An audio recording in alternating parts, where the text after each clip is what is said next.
பிறந்து சிறந்த மொழியினிலே சிறந்தே பிறந்த என் தமிழ் அன்னைக்கு முதல் வணக்கம். என்னை பெற்றெடுத்த தாய் தந்தைக்கும் வாழ்வளித்த இணையருக்கும் என் அன்பு வணக்கங்கள். பாத்தீங்களா, இதாயா அந்த காலம்.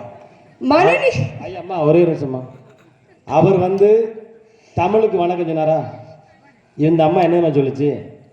என்னை பெற்றெடுத்த அன்னைக்கும் என் இணையருக்கும் சொல்லுச்சு. அப்படின்னா யாருன்னா வீட்டுக்காருக்கு. அடாடாடா, இப்படி ஒரு தமிழ் மகளை யாராச்சும் பார்க்க முடியுமா?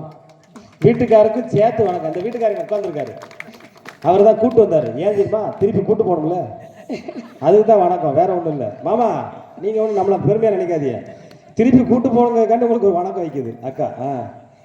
மனுநீதி சோழனுக்கும் சிபி சக்கரவர்த்திக்கும் அடுத்தது சரியான தீர்ப்பு வழங்க காத்திருக்கும் நடுவரையா அவர்களுக்கு அன்பு வணக்கங்கள். பாத்தியாமா, அடுத்த வணக்கத்தை பாருங்க யாருக்குன்னு. எவ்வளவு பெரிய வணக்கம். ஏதாச்சும் சொன்னீங்களாயா? ஒரு வார்த்தை அந்த அம்மா சொல்லுது. அதான் அந்த காலம். தீர்ப்பை மட்டும் மாத்தி சொல்லக்கூடாது நடுவர் அவர்களே, அதுக்காக உயர்வான ஒரு பேச்சுல பேசி இருக்கிறோம் உங்களை. அதுக்காண்டி தான் சொல்றீங்களா? ஆமா ஐயா, நான் கூட ஒரு பேச்சுக்கு சொல்றேன். பேச்சு திறமையால் அரங்கத்தை ஆள வந்திருக்கும் எனது இரு அணி உறவுகளுக்கும் மகிழ்நிறை மாலை வணக்கங்கள். குன்னூரின் ராஜா ராணியாக வீற்றிருக்கும் ராஜீவ் நகர் மக்களுக்கு எனது ராஜ மரியாதையான ராஜ வணக்கத்தை தெரிவித்துக் கொள்கிறேன். எத்தனை வணக்கம். முத்தான முத்தல்லவோ, முதிர்ந்து வந்த முத்தல்லவோ, கட்டான மலர் அல்லவோ, கடவுள் தந்த பொருள் அல்லவோ, முத்தான முத்தல்லவோ. இப்படி முத்தாக பிறந்த குழந்தைகளை சொத்தாக கொண்டு பேணி வளர்ப்பதில் சிறந்தவர்கள் அன்றைய பெற்றோர்களே என்ற தலைப்பில் பேச வந்துள்ளேன் ஐயா. இப்பதான் தலைப்புக்கு இந்த அம்மா வந்திருக்கு. வணக்கத்திலே அத்தனை வளைச்சு போட்டுருச்சு. இந்த தலைப்பை தேர்ந்தெடுக்கிறதுக்கு நீங்க சொன்னீங்களே நாட்டாமா ஐயாட்ட ஒரு இது கேட்டுட்டு உத்தரவு கேட்டுட்டு இந்த தலைப்பை நாங்க முடிவு பண்ணோம்னு சொன்னீங்க இல்லையா? அதே மாதிரி அன்றைக்கெல்லாம் ஒரு வீட்டுக்கு ஒரு நாட்டாமா தான் இருந்தாங்க. ஆனா இன்னைக்கு வீட்டுல எல்லாருமே நாட்டாமையா இருக்கிறதுனால அந்த குழந்தை வளர்ப்பே இல்லாம போயிடுச்சு ஐயா. வீட்டுக்கு ஆளுக்கு ஒரு நாட்டாம இருந்தா, வீட்டுக்கு ஒரு நாட்டாம இருந்தா பரவாயில்ல, வீட்டுல எல்லாருமே நாட்டாம இருந்தா என்ன செய்ய? அந்த காலத்துல குழந்தை பிறந்துச்சுன்னா இந்த ஊரே கொண்டாடுங்க, ஊரே குடும்பமா இருந்து பிள்ளைய வளர்த்தாங்க. ஆனா இப்போ குடும்பமே ஊரா போய் ஆளுக்கு ஒரு மூலையில தனித்தனியா ஒரு செல்லோட செட்டில் ஆகி தனித்தனி தீவா இருக்காங்களே, இவங்களுக்கு என்ன குழந்தை வளர்க்க தெரியும் நினைக்கிறீங்க? அந்த காலத்துல எல்லாம் புள்ள பிறந்துச்சுன்னா சாக்லேட் கொடுப்பான் தாய் மாமே, தெருவுல இருந்து கொடுப்பான் தெரியுமா? இல்ல உன் தங்கச்சிக்கு என்ன பிள்ளை? ஆம்பளை பிள்ளை பெற்றிருக்கான், போச்சா தப்பிச்சிட்ட. பொம்பளை பிள்ளை வந்திருக்கான், உனக்கு செலவு வந்துருச்சா அப்படி சொல்லுவாங்க. ஏன் இருக்கா? தாய் மாமனுக்கு அப்படி சொல்லுவாங்க. இன்னைக்கு அப்படி இருக்கா? தாய் மாமனை யாரும் கேட்க பிள்ளைங்க. கூட்டு குடும்பத்துல வளர்ந்ததுனால எல்லாரோட கண் பார்வையிலும் வளர்ந்தாங்க ஐயா. எந்த தப்பும் நிகழாம பாதுகாப்பா வளர்க்க முடிஞ்சது. இப்போ ஓட முடியாத பாட்டிகள் கையிலையும் ஓடி விடக்கூடிய ஆயாக்கள் கையிலையும் குழந்தைய கொடுத்து வளர்க்குறாங்க ஐயா. அந்த குழந்தை எப்படி வளரும் தெரியலையா? அவ தம்பி சொல்லிட்டு போனாரு, 10 குழந்தைய பெத்தாங்க, அதுகளா வளர்ந்துச்சு அப்படின்னாங்க. 10 குழந்தைய அன்னைக்கு பெறக்கூடிய ஒரு வலிமை அன்னைக்கு இருந்துச்சு. ஆனா இன்னைக்கு ஒத்த குழந்தைய பெத்துக்கிறதுக்கு எத்தனை ஆஸ்பத்திரி ஏறி ஏறி இறங்குறீங்க, அத சொல்ல மாட்டேன்றீங்களே. அதே மாதிரி குழந்தைய பிள்ளைய அசால்ட்டா பெத்து போட்டு பாட்டு நடந்து போய்கிட்டு இருக்குது. இங்க ஒத்த பிள்ளைய பெத்துட்டு குறுக்கு ஒளிந்து உட்கார்ந்துட்டு இருக்கீங்க, நோஞ்சாம் போய் பிள்ளைய. குழந்தைய குளிப்பாட்டுறதுல இருந்து இந்த தூங்க வைக்கிற வரைக்கும் எத்தனை நுணுக்கங்கள் இருக்கு தெரியுமாயா? நல்லா என்ன செய்வாங்க, உடம்ப உரமாக்குறதுக்கு நல்லெண்ணெய் குளியணும், கண்களை ஒளிவை மயமாக மாற்றுறதுக்கு விளக்கெண்ணெய் குளியணும், பயத்த மாவு குளியணும், நமக்கு உடம்புல சளிகளி பிடிக்காம இருக்கிறதுக்கு சாம்பிராணி குளியணும், பசி எடுக்கிறதுக்கு உரம் மருந்தையும் ஊத்தி தூங்க வைப்பாங்க பாருங்க. அந்த தூங்க வைக்கும் போது ஒரு பாட்டு பாடுவாங்க, தாலாட்டுன்னு ஒண்ணு. அது இத்தனை பேருக்கு எத்தனை பேருக்கு தெரியும் தெரியல ஐயா. பாட்டி அம்மாவும் பாட்டியும் பாடுவாங்க பாருங்க. எப்படி பாடுறாங்க அப்படின்னா, மூச்சுப்பட்டா நோகமண்ணு மூச்சடக்கி முத்தமிட்டேன், நிழலுப்பட்டா நோகமண்ணு நிலவடங்க முத்தமிட்டேன், தூங்காமணி விளக்கே தூங்காம தூங்குகண்ணே, ஆசைகள் விளக்கே அசையாமல் தூங்குகண்ணே, ஆராரோ ஆரிரரோ அம்புலிக்கு நேரிவரோ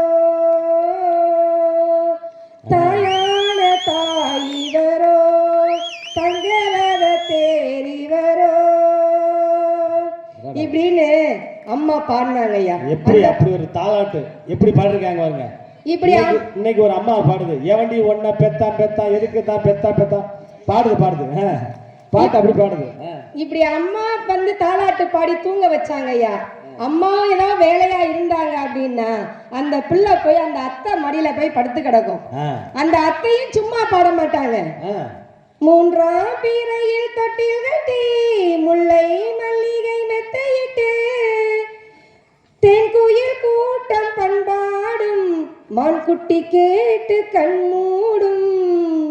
இந்த மான்குட்டி கேட்டு கண்மூடும். அத்தை மடி மெத்தையடி ஆடி விளையாடம்மா, ஆடும் வரை ஆடிவிட்டு அள்ளி விழி மூடம்மா. அத்தை மடி மெத்தையடி லுலாயி அரி அரி அரி அரி அரோ. இப்படி பாடி தூங்க வைப்பாங்க ஐயா அத்தை மடியில அப்படி படுத்து புள்ள தூங்குச்சான்.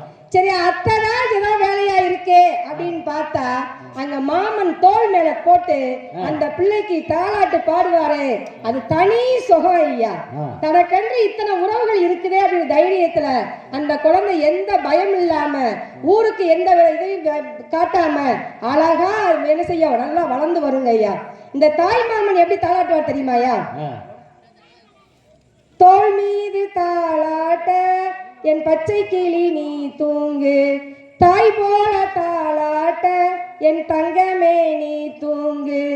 நிலவ கேட்டா பிடிச்சு தருவே மாமன், உலக கேட்டா வாங்கி தருவே மாமன் அப்படின்ற மாதிரி தாய்வாட்டு என்ன செய்வாரு? தாய் மாமன் பாடுறாரையா. இப்படி எல்லாம் அந்த குழந்தைய தாளாட்டி தூங்க வச்சு அந்த குழந்தை வந்து எலி குஞ்சு மாதிரி பிறந்த குழந்தை உருளைக்கிழங்கா மாறி வரும்யா, உருண்டு வரும். அதாயா அந்த காலத்துக்கு பெற்றோரோட கைவண்ணம். இன்னைக்கு அம்மா மாதிரி எப்படி குளிப்பாட்டுறது தெரியுமா? அன்னைக்கெல்லாம் அத்தை மடியில படிக்க வச்சாங்க, தாய் மாமா தோல்ல படுக்க வச்சு பண்ணாங்க.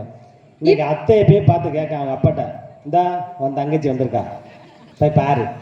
அவங்க அம்மாட்ட போய் உன் தம்பி வந்திருக்கான் பாரு. தாய் மாமனுக்கு மரியாதை எப்படி? இப்ப உள்ள அம்மாக்கள் எப்படி குளிப்பாட்டுறாங்க தெரியுமா ஐயா? டப்புக்குள்ள போட்டு குளிப்பாட்டுறாங்க ஐயா. டப்புக்குள்ள? ஆமா, டப்புன்னு போட்டு குளிப்பாட்டுறாங்க. ஆமா, அந்த டப்புக்குள்ள போட்டு குளிப்பாட்டும் போது அது கூட குனிஞ்சு உட்கார்ந்து குளிப்பாட்டணுமா? சிங்குக்குள்ள போட்டு குளிப்பாட்டி தூக்கிடுறாங்க ஐயா. சிங்குக்குள்ள போட்டு? ஆமா, பாத்திரம் வளர்க்குற சிங்குல போட்டு குளிப்பாட்டி தூக்கி ஒரு டப்பா பவுடரை அப்பி கலர்கார மருந்த ஊத்தி அந்த பிள்ளையோட ஆரோக்கியத்தை கெடுத்து தூங்க வைக்கிறாங்க ஐயா. அப்படிப்பட்ட பிள்ளை தான் இந்த பிள்ளை நினைக்கிறேன். ஆமாங்க ஐயா.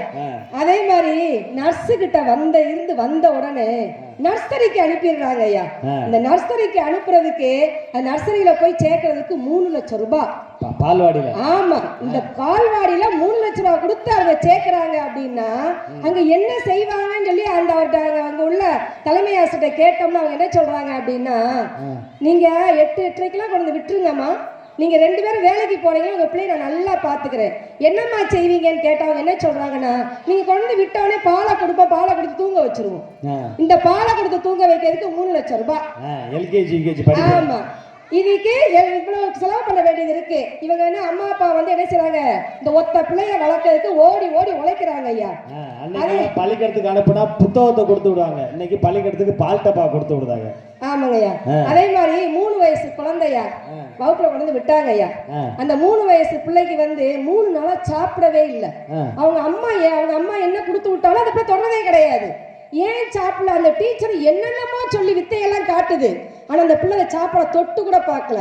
அவங்க அம்மாவுக்கு போன் அடிச்சு, ஏம்மா உன் பிள்ளை சாப்பிடவே மாட்டேங்க அப்படின்னு கேட்டா, டீச்சர் இந்த நீங்க பேசிட்டு இருக்கீங்களா செல்லு, இதுல ஒரு 2 ரீல்ஸ போட்டு விடுங்க டீச்சர், அது அழகா சாப்பிடும் அப்படின்றாங்க ஐயா. பாத்தீங்களா? செல்போனை போட்டு விடுமா, தன்னை போல சாப்பிடும். சாப்பிட்டு முடிச்சோடனே செல்போனை நீங்க வாங்கிக்கோங்க ஐயா, வாங்கிக்கோங்கம்மா அப்படின்னு சொல்றாங்க. அதாவது செல்லம்மா நிலவ காட்டி சோறு ஊட்டுற காலம் போய் செல்ல ரீல்ஸ் காட்டி சோறு ஊட்டுற காலமா ஆயிடுச்சு ஐயா. அன்னைக்கு தரையில விளையாடணும் ஐயா, விளையாண்டு வளர்ந்ததுனால உடம்பெல்லாம் உரமா இருந்தது. இன்னைக்கு திரையில விளையாடுறாங்க ஐயா, திரையில வந்து மனசெல்லாம் என்ன செய்ய தீஞ்சு போய் இருக்காங்க ஐயா.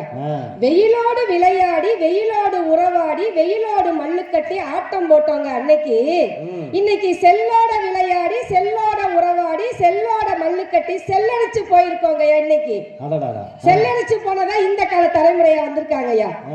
ஐயா இப்போ வந்து இந்த புத்தக சுமைய பிள்ளைகளுக்கு தூக்க முடியுதாயா? படிக்க வைக்கிறாங்க ஐயா, அம்புட்டு புஸ்தகம் ஐயா. 60 வயசுல வர வேண்டிய முதுகு வலி அந்த பிள்ளைக்கு 6 வயசுல வந்துருதுயா. அந்த பிள்ளை அந்த புத்தகத்தை தூக்கிட்டு போகும்போது பார்க்கணுமே, இந்த அடிமை பெண்ல எம்ஜிஆர் போவார் பாத்தீங்களா, அந்த ரேஞ்சில போகுதியா அந்த புத்தகத்தை தூக்கிட்டு. 50 கிலோ மூட்டை தூக்கி முதுகுல வச்ச மாதிரி போய்கிட்டு இருக்கு. பாவம் தான் உண்மையிலே, பார்க்கிறதுக்கு அவ்வளவு பாவமா இருக்குதுயா. அதனாலதான் அந்த பையன் வளரவே இல்லை. அதே மாதிரி இன்றைய பெற்றோர்கள் என்ன செய்யறாங்க, அதாவது பிள்ளைங்க என்ன பேசுறாங்க, என்ன பேச வர்றாங்க, ஸ்கூல் விட்டு வந்து என்ன செய்யறாங்க அப்படின்னு எதையுமே காதை கொடுத்து கேட்கறது இல்லையா. ஆனா அந்த காலத்து பெற்றோர் என்ன செஞ்சாங்க, பிள்ளை அமைதியா இருக்கா, ஏன் இவன் என்னமோ அமைதியா இருக்காண்டா, இவனுக்குள்ள என்னமோ நடந்திருக்கு அப்படின்னு அவங்களோட மௌனத்தை கூட அந்த பிள்ளையோட என்ன நடந்திருக்கு அப்படின்னு கேட்டு தெரிஞ்சுக்கக்கூடிய அளவுல அந்த பெற்றோர்கள் இருந்தாங்க ஐயா. அதே மாதிரியா இந்த இப்ப நீங்க சொன்னீங்க இல்லையா, 4 நாள் எக்ஸ்ட்ரா லீவ் விட்டா நல்லது அப்படின்னு, வெயிலுக்காக இந்த ஒரு 3 நாள்ல லீவ் விட்டாங்க.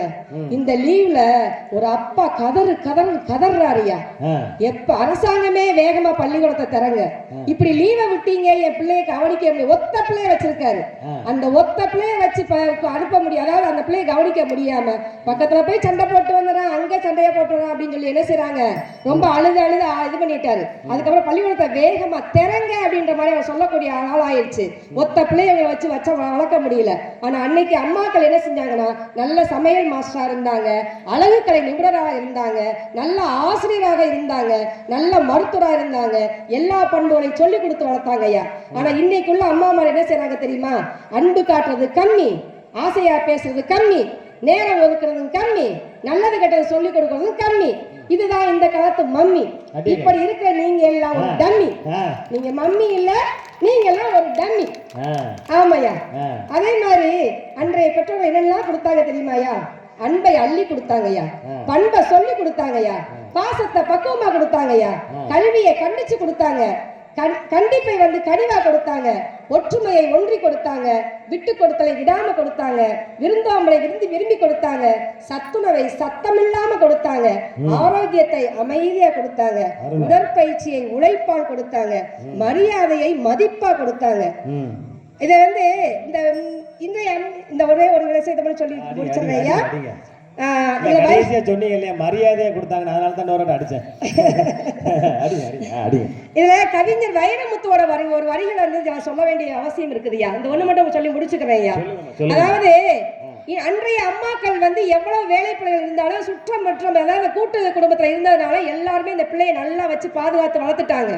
ஆனா இன்னைக்கு உள்ள பிள்ளையோட அந்த கொடுமை, அது என்னன்ற கொடுமையை சொல்லணும். அதை 2 பேரும் வேலைக்கு போயிடுறாங்க. அவங்களுக்காக ஒரு கவிதை எழுதி வச்சிருக்கிறாரு, அத பாருங்க.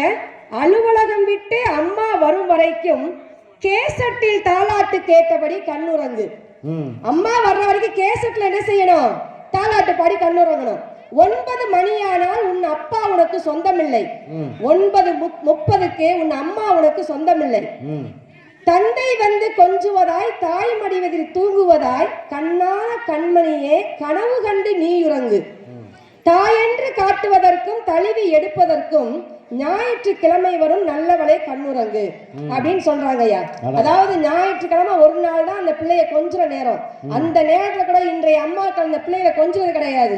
அதாவது பிள்ளை வந்து ஸ்கூலுக்கு போயிட்டு வந்த உடனே மடியில போட்டு அந்த தலையை தடவி விட்டு விரல கோதி விட்டு அந்த பிள்ளையோட என்னன்னு பேசணுமோ அதெல்லாம் பேச வைக்கிறது இல்லாம இன்றைய அம்மாக்கள் என்ன செய்யறாங்க அப்படின்னா, செல்லதான் விரல் வந்து நோண்டுதே ஒழிய அந்த பிள்ளைய வந்து அவங்க கண்டுக்கிறதே கிடையாது. பிள்ளைக்கு சோறு ஊட்டுறதே செல்ல நோண்டிக்கிட்டே ஊட்டுறாத, சோறு பாதி சோறு கீழே போகுது.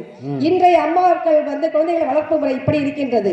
அன்றைய அம்மாக்களை குழந்தைகளை வளர்ப்பதில் பெரிதும் சிறந்தவர்கள் என்று கூறி வாய்ப்புக்கு நன்றி பாராட்டி ராஜீவ் நகர் மக்களுக்கு மிகுந்த ஒரு நன்றியை தெரிவித்துக் கொண்டு விடைபெறுகிறேன். நன்றி, வணக்கம். விசில் எங்களுக்கு உண்டியா அவர் சொல்றாரு. அந்த அம்மா வணக்கம் போடுறதுலேயே ஒரு 10 வணக்கம் வச்சுச்சு பாத்தியல்ல. ஏமா அந்த விசில் போட்ட அண்ணனுக்கு ஒரு வணக்கம் சொல்லிருங்க. ரைட்டு, ரைட்டு, கண்டிப்பா. யாருக்கு கட்டாயம் பண்ணிடுவோம். ரைட்டு, சிறப்பு. அருமையாக தன்னோட வாதத்தை வச்சுருக்காங்க. என்ன சொல்கிறாங்க, அந்த காலத்துலலாம் பாட்டி தாத்தா அத்தை மாமான்னு சொல்லி பிள்ளையை பெத்தாச்சு. இவங்க